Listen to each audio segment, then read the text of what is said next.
messed up.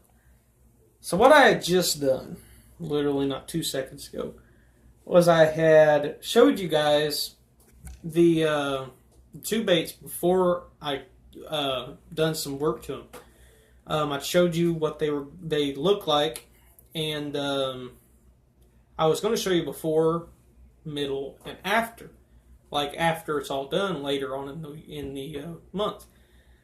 But the video I just made was 16 minutes long, and if you guys don't know, with a phone, I don't know if it's just my phone or if it's just with all phones, you cannot upload a video to YouTube over 15 minutes. Just my luck. So, this is going to be kind of just a video talking about what I'm going to be doing. So what I'm going to be doing, if you have not checked out the title, I think I put it in the title. Hopefully I did. But yeah, I'm going to be sending 2 lures to famous fishing YouTubers. Now, I've done it before. I actually sent one lure, a popper, a golden popper, to a pretty famous YouTuber named Flair, Andrew Flair of the Guggen Squad. Now that happened a long time ago. That was like, this was back probably September last year when I sent it, maybe. I don't really know. I'll have to look back on it. But if you guys want to look at that video, it's the video called What Else Could Go Wrong or something like that in my playlist, my favorites playlist. But I'm thinking about making that video into its own separate playlist. That way you guys can go check it out if you want to. But, get back to this. I am making 2 lures, 2 walking style baits for Tacticalbassin. Now, Tacticalbassin is probably one of my more favorite fishing YouTubers. Them, Bama Bass, and Milliken Fishing. If you guys have not checked out any of those guys, make sure you do, because they are pretty informative, teach you a lot, plus they're pretty cool guys. They make pretty cool videos. Bama Bass does a lot of topwater videos, and, you know, obviously I love topwater. But these baits I'm going to make 2 walking baits. I'm going to make one that's like 3 3/4 and one that's almost 5 inches. So, yeah, this is what the nose of this bait's going to look like. It's not completely done, the nose is, but it's probably about 80% done. I've got a little bit more work to do on the nose of that bait. Now, this is going to be a long process. You know, back when I made the prototypes, it took me about a week to make baits. Now that I got a lot better equipment, you know, I got that right there, plus that right there.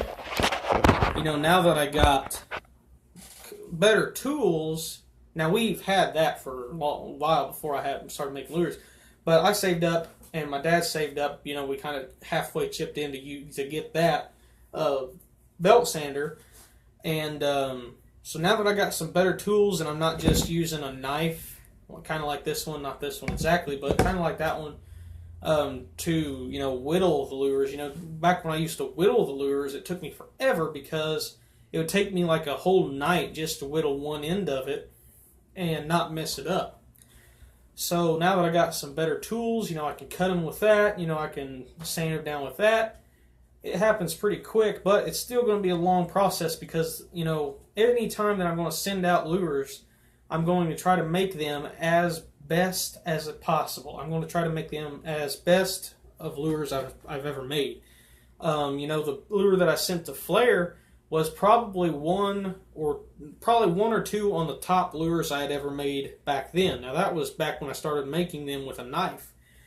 And, you know, that was probably one of the better baits I've made with a knife. Now, these here I'm going to make with a sander, and they're going to be a lot better. They're going to have clear coat, paint, clear coat, all that stuff. They're going to be silver bullet is the color that I'm going to make for them. Now, I do not really have specific colors for baits.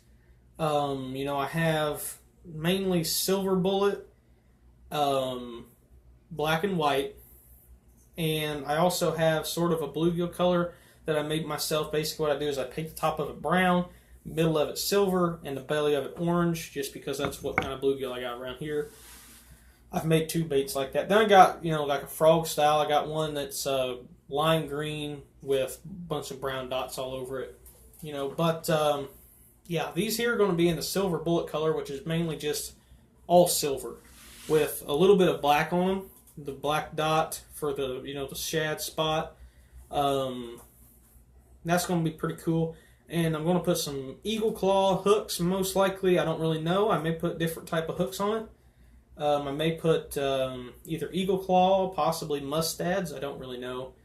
I have to go to Walmart today or tomorrow to find out exactly what hooks I'm going to put on them. I may not buy any hooks. I may use the hooks I already got, which are eagle claws. They're not exactly the best hooks in the world, but they are somewhat good. So yeah, that's what basically is going to happen. I'm going to write a letter. Also, I'm going to send this sometime whenever I get it done, obviously. But yeah, I'm going to send these to Tacticalbassin out in California. They catch 10-pounders all the time. They are honestly the reason why I bought a whopper plopper. My first whopper plopper, and my second, and my third. And I think honestly that if I had not watched their video of them catching giant bass on the 130 whopper plopper, I probably would never bought the bone colored whopper plopper I caught the 5-pounder on. So yeah, if it wasn't for them teaching me all this stuff, it's hard to say how many fish I would never have caught. I probably would have never caught that 5-pounder, that's for sure. But I'm going to make these walking baits for them. I think it's going to be pretty cool. I hope they use them. I'm going to make these for them to use. I hope that they use them. And one thing that I really hope that they use them on is the out there on the Delta, the California Delta, because they got some big bass and big stripers out there. And it would make my year to see them guys catch like a 10-pounder on one of my homemade lures out there in California. That would be just awesome. That would really be awesome. And I would probably end up talking to them some more about it and trying to talk to them anyway. A little bit more about me making maybe some more lures for them. Who knows? I don't know. It's hard to say what's going to happen. But anyway, that's what's going to be happening soon. The deer have not been moving. I don't know if I already said that. I probably already did. But the deer have not been moving, so probably will not be doing much hunting soon. I'm going to go hunting November 1st for a little bit anyway. The deer have been mainly nocturnal. I have found one scrape so far, but that's the only thing I've found so far, really deer activity, rutting activity. I've only found one scrape. It was small. It was a little scrape. It was not very big, but it was a deer scrape because there was deer tracks in it. Who knows? I may go hunting tomorrow. I don't really know. Tomorrow's Halloween, so happy Halloween to you guys. Out there.